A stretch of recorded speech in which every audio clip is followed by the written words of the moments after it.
ಇತ್ತೀಚಿನ ಸಂಚಿಕೆಗಳನ್ನು ಜಾಹೀರಾತಿನ ಕಿರಿಕಿರಿ ಇಲ್ಲದೆ ನೋಡಿ.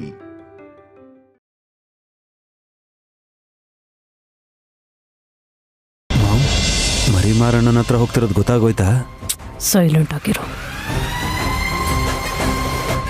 ಯಾಕೆ ಹೋಗ್ಬಾರ್ದು ನಯನಿ?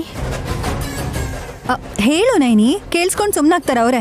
ಅತ್ತೆ ಹೋಗ್ತಿರೋ ಜಾಗಕ್ಕೆ ನಾನು ಕೂಡ ಹೋಗ್ಬೇಕು.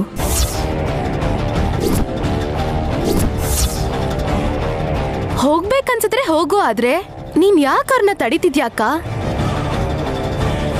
ಮಾಮ್, ಹೋಮಕ್ಕೆ ಹೋಗ್ತೀನಿ ಅಂತ ಹೇಳಿದ್ರಲ್ಲ, ನೈನೀನು ಬರಬೇಕು ಅನ್ಕೋತಿದ್ದಾಳೇನು? ಅವಳು ಬರೋದಿಕ್ಕೆ ಅದು ಆಫೀಸ್ ಮೀಟಿಂಗ್ ಅಲ್ಲ ಕಂದ. ಪೂಜೆ ಅಲ್ವಕ್ಕ? ಪರಮ ಭಕ್ತಿ ಅವಳು. ನೈನಮ್ಮನ ಜೊತೆ ಕರ್ಕೊಂಡೋದ್ರೆ ಒಳ್ಳೇದೇ ಅಲ್ವಾ? ಅಯ್ಯ, ನಿಮಗೆ ಗೊತ್ತಿಲ್ಲ, ಸುಮ್ಮನೆ ರೀ ಮಾವ. ಚಿಕ್ಕಪ್ಪಂಗೇನು ಗೊತ್ತಾಗಲ್ಲ ಅಂತ ಇನ್ಸಲ್ಟ್ ಮಾಡಬೇಡಿ ಅವ್ರನ್ನ. ಅವ್ರ ಸರ್ವಿಸ್ ಅಷ್ಟು ಕೂಡ ಆಗಿಲ್ಲ ನಿಮ್ ವಯಸ್ಸು.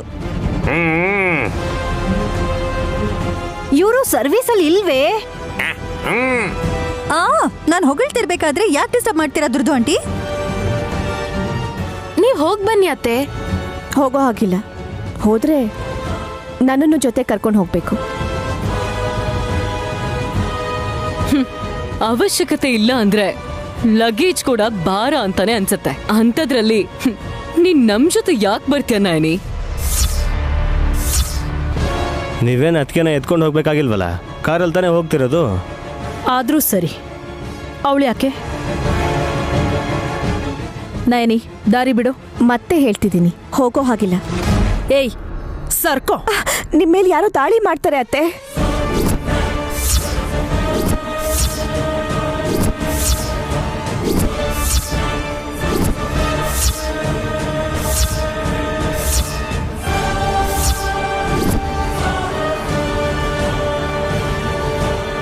ಅತ್ತೆ ಮೇಲ? ಇಲ್ಲ ಅಂತಂದ್ರೆ ನನ್ ಗಂಡನ್ ಮೇಲ? ಸಖಿ ವಿರುದ್ಧ ಪಿತೂರಿನಾ? ನೈನಿ, ಏನ್ ಮಾತಾಡ್ತಿದ್ಯಾ? ನಿಜ ಯಜಮಾನ್ರೆ. ಮಾಮ್, ಹೋಗ್ಬೇಡಿ ಮಾಮ್. ಶತ್ರುಗಳು ಯಾರು ಅಂತ ಗೊತ್ತಿಲ್ಲ. ಸುಮ್ಮನೆ ನಾವೇ ಅಪಾಯ ತಂದ್ಕೊಳ್ಳೋದು ಯಾಕೆ ಹೇಳಿ?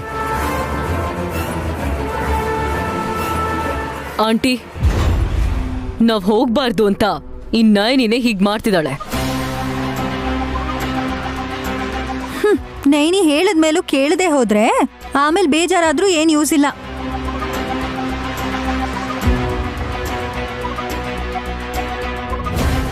ನಂಗೆ ಅರ್ಥ ಆಯ್ತು. ಅತ್ತೆ ಜೊತೆ ನಮ್ಮ ಅಕ್ಕ ಹೋದಾಗ ಅಲ್ಲಿ ಏನಾದ್ರೂ ಅಪಾಯ ಆದ್ರೆ ವೀರನಾರಿ ತರ ಕಾಪಾಡ್ಬೇಕು ಅಂತ ಜೊತೆಲ್ ಬರ್ತೀನಿ ಅಂತಿರ್ಬೇಕು. ಅದಕ್ಕೇನು ಕರ್ಕೊಂಡು ಹೋದ್ರೆ ಒಳ್ಳೇದಲ್ವಾ? ಏನು ಅಗತ್ಯ ಇಲ್ಲ.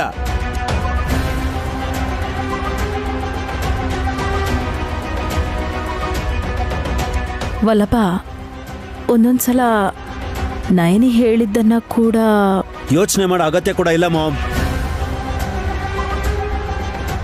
ಗಂಡ್ಸು, ನಾನು ನಿಮ್ಮ ಜೊತೆ ಇರುವಾಗ ಇನ್ನೊಂದು ಲೇಡಿ ಬಂದು ನಿಮ್ಮನ್ನು ಕಾಪಾಡೋದು ಅಂದ್ರೇನು? ನಡೀರಿ.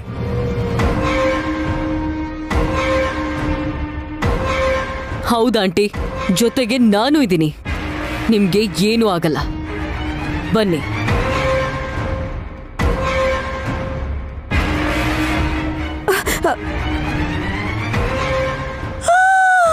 ಇನ್ನೇನಿದೆಯಮ್ಮ, ಬೇಡ ಅಂದ್ರು ಕೇಳಿಸ್ಕೊಳ್ದೆ ಹೊರಟೋದ್ರು. ರಾತ್ರಿ ಅತ್ತೆ ಪಕ್ಕದಲ್ಲೇ ದೀಪ ಇಡ್ಬೇಕಾಗುತ್ತೇನೋ. ಅಯ್ಯೋ ಅಯ್ಯೋ.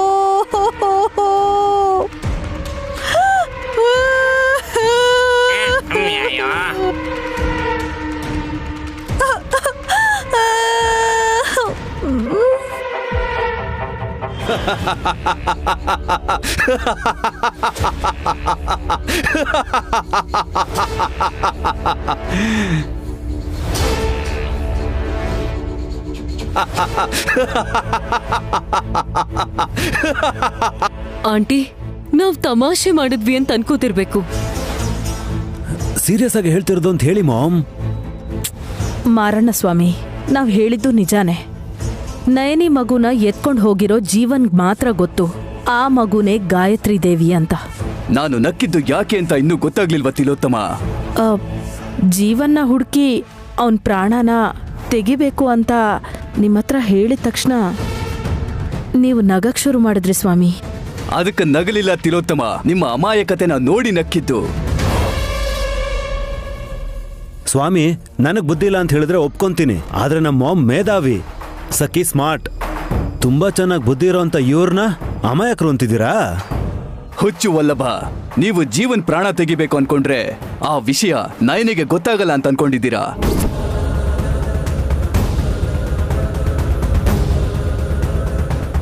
ನಿಜಾನೇ ಆಂಟಿ, ನಯನಿಗೆ ಅಪಾಯ ಆದ್ರೆ ಅವಳಿಗೆ ಗೊತ್ತಾಗಲ್ಲ. ಆದ್ರೆ ಇನ್ಯಾರಿಗಾದ್ರೂ ಪ್ರಾಣ ಅಪಾಯ ಇದೆ ಅಂದ್ರೆ ಅವರನ್ನ ಸೇವ್ ಮಾಡ್ತಾಳಲ್ವಾ? ಮಾರಣ್ಣ ಸ್ವಾಮಿ ಯಾಕೆ ನಕ್ಕಿದ್ರು ಅಂತ ಇವಾಗ ಅರ್ಥ ಆಯ್ತು ಮಾಮ್. ಇನ್ಮೇಲೆ ನಾವು ಜೀವಾಗೆ ಸಹಾಯ ಕೂಡ ಮಾಡೋಕ್ಕಾಗಲ್ಲ. ಒಂದ್ಸಲ ನಿರ್ಧಾರ ಮಾಡಿದ್ಮೇಲೆ ಹಿಂದೆ ಹೆಜ್ಜೆ ಹಾಕಿದ್ರೆ ನಮಗ್ ನಾವೇ ಅವಮಾನ ಮಾಡ್ಕೊಂಡ್ ಹಾಗಾಗುತ್ತೆ ವಲ್ಲಭ. ಬ್ಯಾಕ್ಔಟ್ ಆದ್ರೆ ಪ್ರಾಬ್ಲಮ್ ಏನ್ ಆಂಟಿ? ಜೀವಂಗೀಗ ಮಾತಾಡಕ್ಕೂ ಆಗಲ್ವಲ್ಲ? ಒಬ್ರು ಪ್ರಾಣ ತೆಗಿಬೇಕು ಅಂತ ನಾವು ಯೋಚನೆ ಮಾಡಿದ್ರೆ ಇವತ್ತಲ್ಲ ನಾಳೆ ನಯನಿಗೆ ಆ ವಿಷಯ ಗೊತ್ತಾಗ್ಬಿಡುತ್ತೆ. ತಿಲೋತ್ತಮಂಗೆ ಸತ್ಯದ ಅರಿವಾಗಿದೆ. ಅದಕ್ಕೆ ಸ್ವಾಮಿ, ನಾನು ನನ್ನ ಮಾತಿನ ಮೇಲೆ ನಿಂತಿದ್ದೀನಿ. ಜೀವನ್ನ ಮುಗಿಸ್ಬೇಕು. ಅದಕ್ಕೆ ನೀನು ಮಸಿ ಹಚ್ಚಬೇಕು ತಿಲೋತ್ತಮ.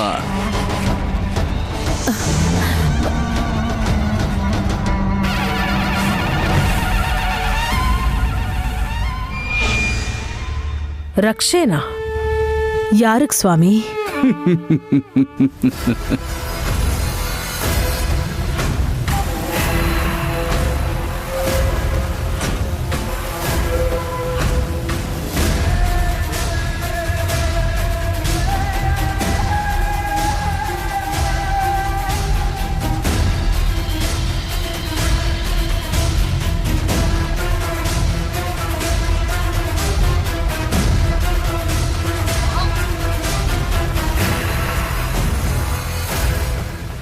ನೈನಿಗೆ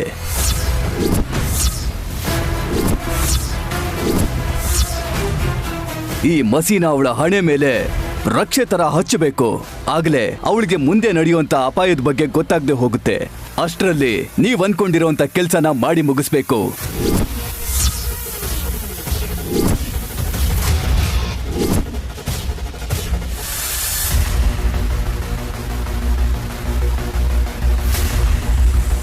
ಸ್ವಾಮಿ, ಆ ಮಸಿ ನಯನಿ ಹಣೆಯಲ್ಲಿ ಪರ್ಮನೆಂಟ್ ಆಗಿರೋ ಹಾಗೆ ಮಾಡಿ ಸ್ವಾಮಿ.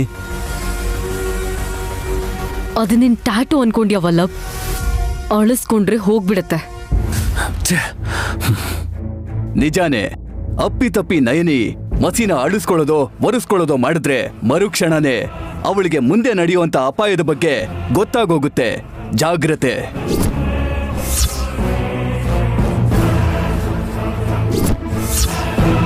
ಅವಳನ್ನು ಹೇಗೆ ನಂಬಿಸ್ಬೇಕು ಅಂತ ನನಗೆ ಚೆನ್ನಾಗಿ ಗೊತ್ತಿದೆ ಸ್ವಾಮಿ. ಸಖಿ, ಹೊರಡೋಣವಾ? ಇನ್ನೊಂದು ವಿಷಯ ತಿಲೋತ್ತಮ, ಜೀವನ್ಗೆ ರಕ್ಷಣೆಯಾಗಿ ನಯನಿ ನಾಗರಾಜನನ್ನ ಕಾವಲಾಗಿಡಬಹುದು. ಪೌರ್ಣಮಿ ದಿವಸ ಹಾವುಗಳು ಮಹಾಶಕ್ತಿಯನ್ನ ಆವಾಹನೆ ಮಾಡ್ಕೊಂಡಿರುತ್ತೆ. ಹುಷಾರಾಗಿರಿ. ರಕ್ಷೆ ಇಟ್ಟು ನಯನಿ ದಿವ್ಯ ಶಕ್ತಿನ ತಡಿತೀನಿ ಸ್ವಾಮಿ. ರಕ್ಷಣೆಗೋಸ್ಕರ ಹಾವನ್ನ ಉಪಯೋಗಿಸಿದ್ರೆ ನೀವೇ ರಕ್ಷಿಸ್ಬೇಕು ಸ್ವಾಮಿ. ನೋಡ್ತೀನಿ. ನೀವೆಲ್ಲರೂ ಇಲ್ಲಿಂದ ಈಗ ಹೊರಡಿ. ಅಪಾಯದ ಸಾಧ್ಯತೆ ಇದೆ, ಎಚ್ಚರಿಕೆಯಿಂದಿರಿ. ಸರಿ ಸ್ವಾಮಿ, ಹೋಗಿ ಬರ್ತೀವಿ.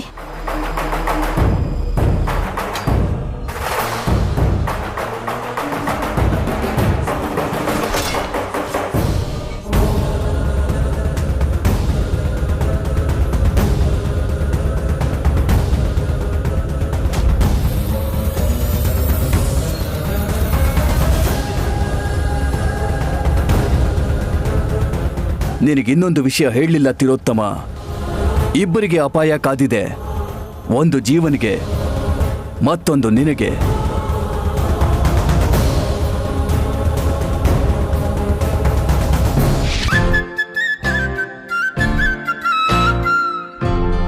ನಾನ್ ರೆಡಿ ಆದ್ನಪ್ಪ. ಎಲ್ರೂ ರೆಡಿ ಆಗಿದ್ದೀವಿ. ನಿಮ್ ಬಟ್ಟೆ 1 ಮೀಟರ್ ಕೂಡ ಇರಲ್ಲ.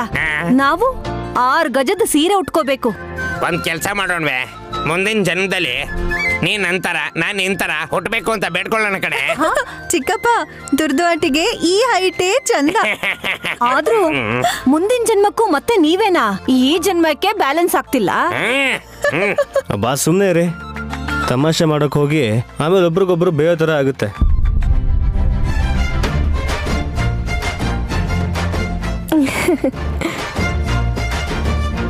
ಅತ್ತೆ ಇನ್ನು ಬಂದಿಲ್ವಾ? ಅವ್ರು ಬಂದು ತುಂಬಾ ಹೊತ್ತಾಯ್ತು.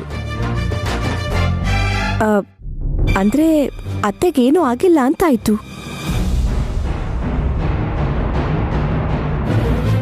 ನೀನ್ ಅನಾವಶ್ಯಕವಾಗಿ ಆತಂಕ ಪಟ್ಟೆ ನಯನಿ. ನಾವು ಕ್ಷೇಮವಾಗಿ ಹೋಗಿ ಲಾಭ ಪಡ್ಕೊಂಡು ಬಂದ್ವಿ.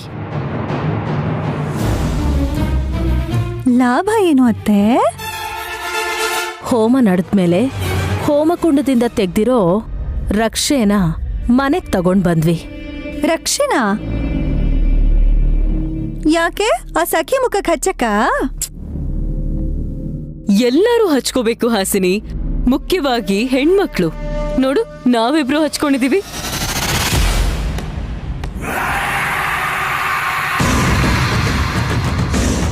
ಮತ್ ನನ್ಗೆ ಹಚ್ಚಿದ್ರಲ್ಲ ರಕ್ಷೆನ ನೀವು? ದೃಷ್ಟಿ ತಾಗ್ಬಾರ್ದು ಅಂತ ಅಂಗಾಲಿಗಿಟ್ಕೋತಾರೆ, ಆದ್ರೆ ನೀವೇನು ಹಣೆಗಿಟ್ಕೊಂಡಿದ್ದೀರಾ? ಹೋಮಕುಂಡದಲ್ಲಿ ಸಮಿತ್ತೆಲ್ಲ ಉರಿದ್ಮೇಲೆ ಅದರಿಂದಾಗಿರೋ ಮಸೀನ ಹಣೆಗೆ ಹಚ್ಕೊಂಡ್ರೆ ಆಯುರಾರೋಗ್ಯದ ಜೊತೆಗೆ ಅಷ್ಟೈಶ್ವರ್ಯ ಕೂಡ ನಾವು ಪಡ್ಕೋತೀವಿ ಅಂತ ಪುರೋಹಿತರು ಹೇಳಿದ್ರು.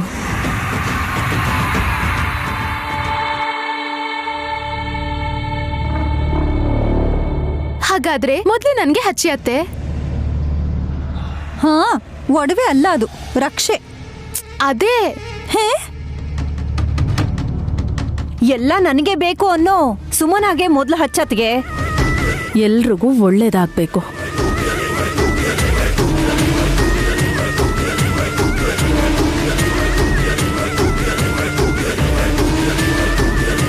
ಮಾಮ್, ಹಾಸಿನಿಗೆ ಹಚ್ಚಿ. ಹಾ, ಒಂದ್ ಸೀರೆ ಕೊಡ್ಸಕ್ಕಾಗಲ್ಲ, ರಕ್ಷೆ ಹಚ್ಚು ಅಂತ ಚೆನ್ನಾಗಿ ಹೇಳಿದ್ರು.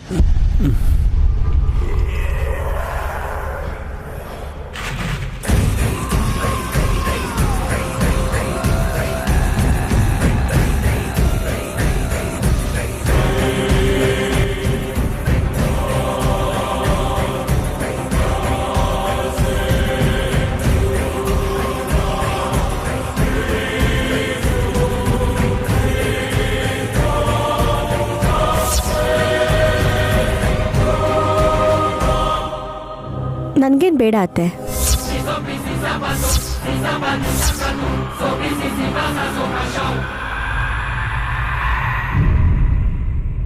ಇದೇನ್ ನಯನಿ ಹೀಗೆ ಹೇಳ್ತಿದ್ಯಾ? ನನಗ್ ಕೆಟ್ಟದಾದ್ರೂ ಪರವಾಗಿಲ್ಲ, ನಿಮಗೆ ಒಳ್ಳೇದಾದ್ರೆ ಸಂತೋಷ ಪಡ್ತೀನಿ. ಎಲ್ಲರೂ ಹಚ್ಚಿಸ್ಕೊಳ್ಳೋಕ್ ಒಪ್ಕೊಂಡ್ಮೇಲೆ ನೀನ್ ಬೇಡ ಅನ್ನೋದು ಚೆನ್ನಾಗಿರಲ್ಲ ನಯನಿ. ನೈನಿ, ಪರವಾಗಿಲ್ಲ, ಹಚ್ಚಿಸ್ಕೋ.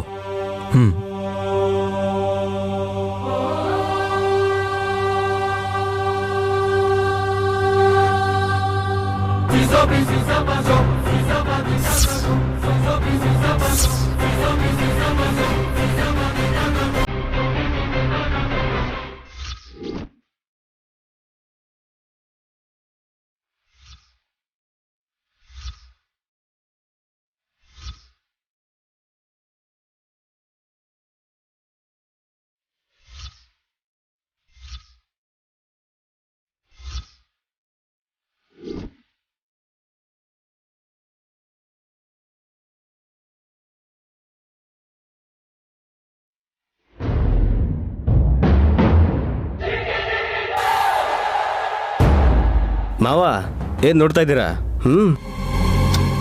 ಅಕ್ಕ, ಸ್ವಲ್ಪ ದೊಡ್ಡದಾಗೆ ಹಚ್ಚು.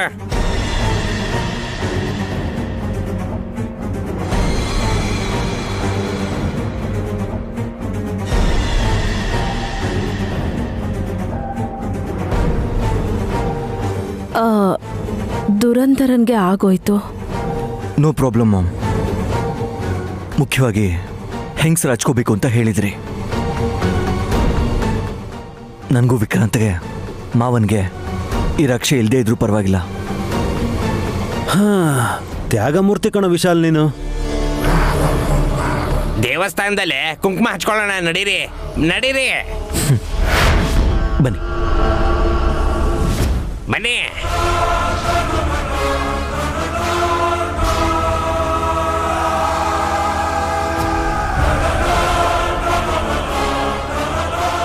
ನಯನಿ ಬೇಡ ಅಂದ್ರೂ ಸರಿ, ಅವಳ ಹಣೆಗೆ ರಕ್ಷೆ ಹಚ್ಚದೆ. ಅದು ಇರೋಷ್ಟು ಸಮಯ ಅವಳ 3ನೇ ಕಣ್ಣು ಕೆಲಸ ಮಾಡಲ್ಲ.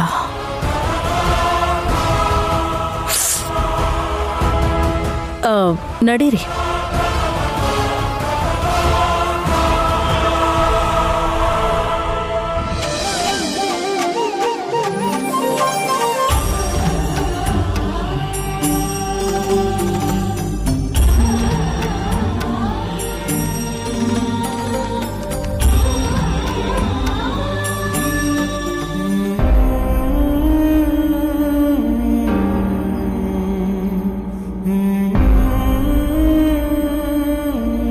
ಜೀವ, ಏನ್ ಪಾಪ ಮಾಡಿದ್ಯೋ ಗೊತ್ತಿಲ್ಲ, ಅದನ್ನ ಕಳ್ಕೊಳ್ಳೋದಕ್ಕೆ ಬೆಳಗಿಂದ ಏನೂ ತಿಂದೆ ಉಪವಾಸದಲ್ಲಿದೆಯಲ್ಲಪ್ಪ. ಸಂಜೆ ಆಗಿರೋದ್ರಿಂದ ಈ ದೇವ್ರ ಪ್ರಸಾದನ ನೀನ್ ತಿನ್ಬೋದು. ಎಡಗೈಯಲ್ಲಿ ಪ್ರಸಾದ ತಿನ್ಬಾರ್ದು ಅಂತನಾ? ಹಾಗಿದ್ರೆ ನಾನೇ ತಿನ್ಸ್ತೀನಿ ಬಿಡು. ಯೋಚನೆ ಮಾಡಬೇಡ, ನಾನೇ ತಿನ್ಸ್ತೀನಿ, ತಿನ್ನು. ಪರವಾಗಿಲ್ಲಪ್ಪ, ಗಾಯತ್ರಿ ಸ್ವಲ್ಪ ದೊಡ್ಡವಳಾಗಿದ್ರೆ ನಿನಗೆ ಅವಳೇ ತಿನ್ಸ್ತಿದ್ಲೇನೋ. ತಿನ್ನು, ಪರವಾಗಿಲ್ಲ, ನೀನ್ ತಿನ್ನು, ಏನಾಗಲ್ಲಪ್ಪ.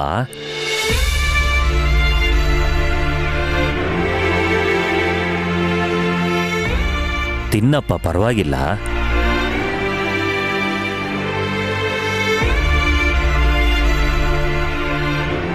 ಶಾಸ್ತ್ರಿಗಳೇ,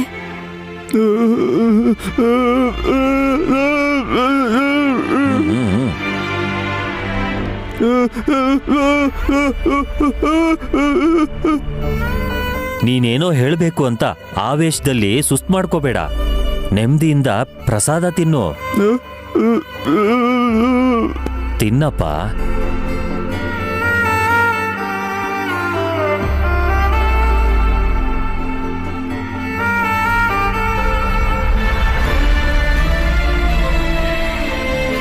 ತಗೋ. ತಿಲೋತ್ತಮ ಅತ್ತೆ ಅವ್ರು ಬಂದ್ರು. ಹೆದರ್ಬೇಡ, ಏನೂ ಆಗಲ್ಲ, ಆರಾಮಾಗಿರು, ಆರಾಮಾಗಿರು. ಭಯ ಪಡ್ಬೇಡಿ ಅಣ್ಣ, ನಾವಿದೀವಲ್ಲ. ಶಾಸ್ತ್ರಿಗಳೇ, ನೀವ್ ಹೋಗಿ ದೀಪ ಹಚ್ಚಕ್ ಶುರು ಮಾಡಿ. ಹಾಗೆ ಆಗ್ಲಮ್ಮ. ಜೀವ, ನೀನಿಲ್ಲೇ ಇರು.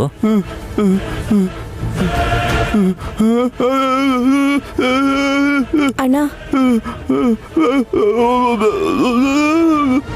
ಅಣ್ಣ, ನೀವಿಲ್ಲಿದ್ದೀರಾ ಅಂತ ಅವ್ರಿಗೆ ಗೊತ್ತಿಲ್ಲ. ನೀವು ಅಷ್ಟೇ, ಪೂಜೆ ಮಾಡೋ ಕಡೆ ಬರಬೇಡಿ. ನಿಮ್ಗೆ ರಕ್ಷಣೆಯಾಗಿ ನಾಗರಾಜ ಇರ್ತಾನೆ, ಸರಿನಾ? ನಾಗರಾಜ,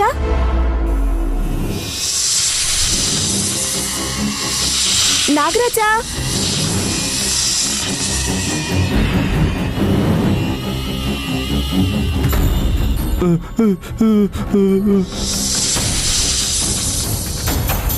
ನನ್ನ ನೋಡಿ ಯಾಕೆ ಬುಸ್ಕೊಡ್ತಿದ್ಯಾ ನಾಗರಾಜ?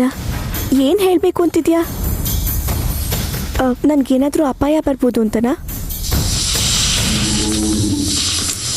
ಏನೂ ಬರಲ್ಲ ಬಿಡು.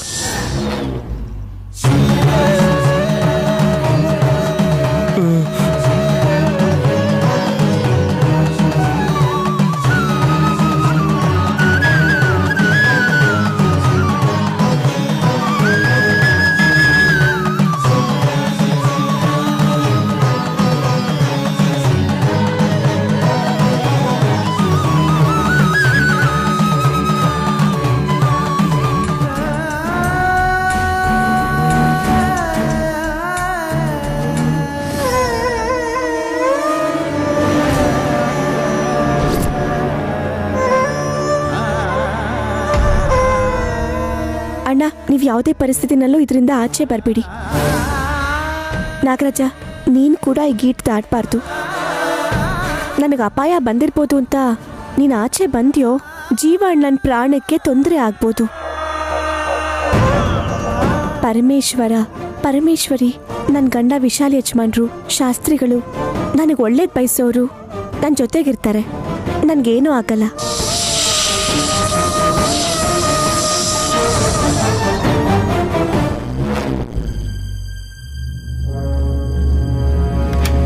ನೀವಿಬ್ರು ಹುಷಾರು.